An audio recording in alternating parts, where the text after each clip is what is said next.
বলো দেখি তোমার জন্য প্রথম প্রশ্ন, আদমে সানি কাকে বলা হয়? হযরত নূহ আলাইহিস সালাম। বাইতুল্লাহ হজ পদ্ধতির সাথে কোন নবীকে বেশি গুরুত্ব দেওয়া হয়? হযরত ইব্রাহিম আলাইহিস সালাম। জাব্বুর কিতাবটি কোন নবীর উপর অবতীর্ণ হয়েছিল? হযরত দাউদ আলাইহিস সালাম।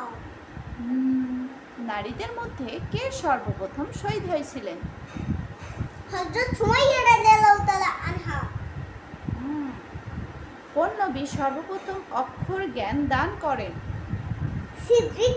হ্যাঁ, ইদ্রিস। ইদ্রিস। হযরত ইদ্রিস আলাইহিস সালাম।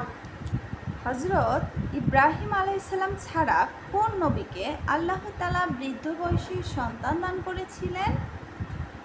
হযরত জাকারিয়া আলাইহিস সালাম। কনান কোন নবীর সন্তান ছিল? কোন নবীর সন্তান? হযরত আদম আলাইহিস না সালাম। না, কনান কনান কোন নবীর সন্তান ছিল? একটু চিন্তা করে বলো। হযরত মুসা আলাইহিস সালাম। না, চিন্তা করে বলো। হযরত নূহ আলাইহিস সালাম। হ্যাঁ, হযরত নূহ আলাইহিস সালামের সন্তান ছিল।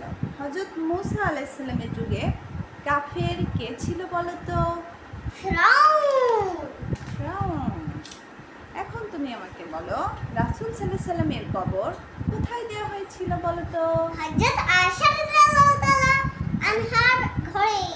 আরে, পৃথিবীর প্রথম কবর দেওয়া হয়েছিল কার বলো তো?